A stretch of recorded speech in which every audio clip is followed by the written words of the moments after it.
that people actually have, that there is actually, that there is some other information, but this information was hidden.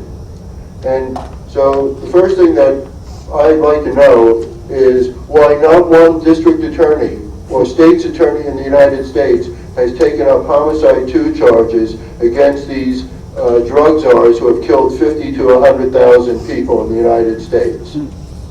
Anytime that, my question when reporters start talking about marijuana, I go into this and I say, how come these sheriffs are so interested in marijuana and they're not interested in these drug kingpins, murderers, who they could easily, or at least who they could put on trial? Because right here in right here in San Francisco, 200 people, that's a serial killer. Imagine if somebody just went into hospitals and homes and just shot people. Hey, they'd be out searching for them. We know where these people are. Let's just get a subpoena on them. The reason why I bring this up is because we are in a war, a drug prohibition war. And mind you, that these laws are doomed. But let's take a look at who is actually opposing us. You don't see a lot. You don't see the alcohol industry or the tobacco industry doing it, and we don't have the wood pulp industry and all these other industries that Jack talked about that opposed marijuana in the past. We don't have those. What we have today is one particular special interest group which is trying to dominate the conversation. And that special interest group is the criminal justice system. And what this is about, well, I'll tell you what it isn't about first.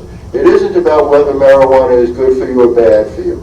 It isn't about whether it harms society. It isn't about any of those things. As far as our opposition is concerned, it's about jobs. That's all it's about. They make no pretense anymore, and they can make no pretense that it's for preserving our health. And let me just give you 3 reasons why I say that. I was at the International Cannabinoid Research Society conference last year, and there were 3 people who gave, well, there were more than 3 people, but I'm just going to mention 3 papers that were given. And the first was about lung cancer. Dr. Donald Tashkin has been brought out by the government year after year for his studies on lung cancer. And probably you heard him say, or other people quote him as saying, there are serious changes in the cells of marijuana users, in lung cells, and the precancerous growths, and I'm very concerned there's going to be an epidemic. So a few years ago, one of his grad students said, well, let's do a population study here in Los Angeles where Dr. Tashkin does his studies. And the studies found, and he reported, I guess it was the end of his grant program, but he reported that if you used marijuana in Los Angeles and you had a better chance of not getting cancer, lung cancer, than if you used nothing at all. And then he found out that if you smoked tobacco, you had your rate of cancer, potential of getting cancer goes way down if you use marijuana.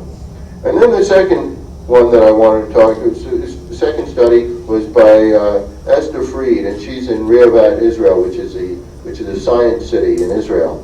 And she took these rodents and made it so that they couldn't produce an andamide, which is the body's endocannabinoid.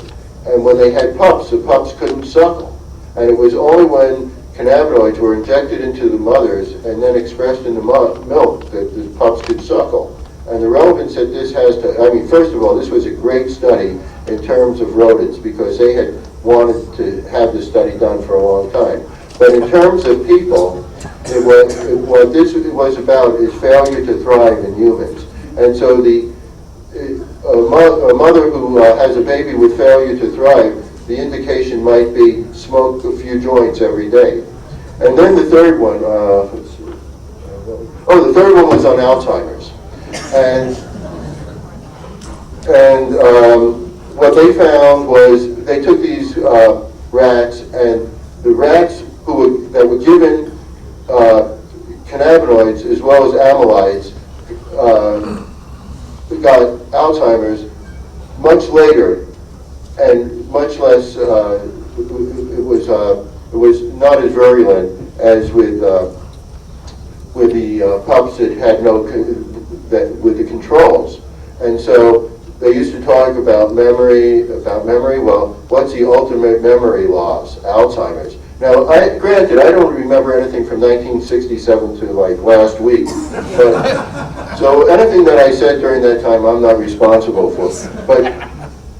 But we're talking about like serious memory loss. And recently, somebody sent me a study on neurogenesis in the hippocampus of marijuana-using rats. And so any rats out there who want to increase their memory, you might want to start taking some marijuana. But the reason why I brought these up was these were the very reasons that our opponents used to use. That it was the health of society, the health of people, and everything that they said not only turned out to be wrong, but the opposite turned out to be true. So there's no longer a scientific basis. Oh, remember the one, they used to say, well, we're not sure whether marijuana is harmful, so we have to wait, right? We have to wait till all the studies are in. Well, now that the studies are in, the studies are in. They haven't found it. So you would think that they'd all say, well, let's legalize. But the reason, of course, why they're not legalizing is because marijuana is a jobs issue. Marijuana prohibition, $30 billion a year. How do I get $30 billion a year? The cost of criminal justice in the United States, $600 billion. 5% of the arrests are for marijuana. 5% of 60 billion, 30 billion. Sorry, Harvard. But actually, it's much higher because the marijuana is a funnel. It's like this. It's 5% for arrests, and then you have people in prison, and that's 10% of the prison population. So it's an upward funnel. And then when you get to probation, parole, rehabilitation, it might be even 20% of the people employed. But let's just say 5%, that's 30 billion. If we said 10%, we're talking about $60 billion a year. Pretty incredible numbers there. So that's why it's so important that we have the science on our side now, and we can say, well, there is no scientific basis for it. So what's the basis for it? It's politics. That's what it's about. It's a jobs issue. And these people are fighting for jobs, just like coal miners might be fighting that the mine wasn't closed down, or the UAW used to fight for its labor and so on. And they have some very powerful unions. They might have the most powerful unions in the United States. And these are union people fighting for their jobs. And their jobs just happen to be arresting marijuana users. So they don't care whether marijuana is harmful or not. They know that marijuana prohibition is good for their pocketbook. And just think, you think that, how many people here think that the drug war has been a success? Nobody? Success for jobs. Oh, here's a person who understands it. It depends what perspective you're looking at.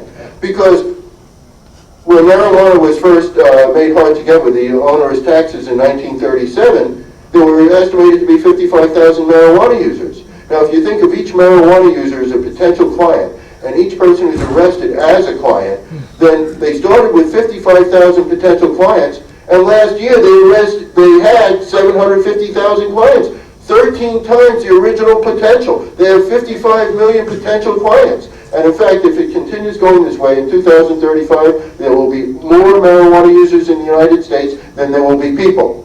Now,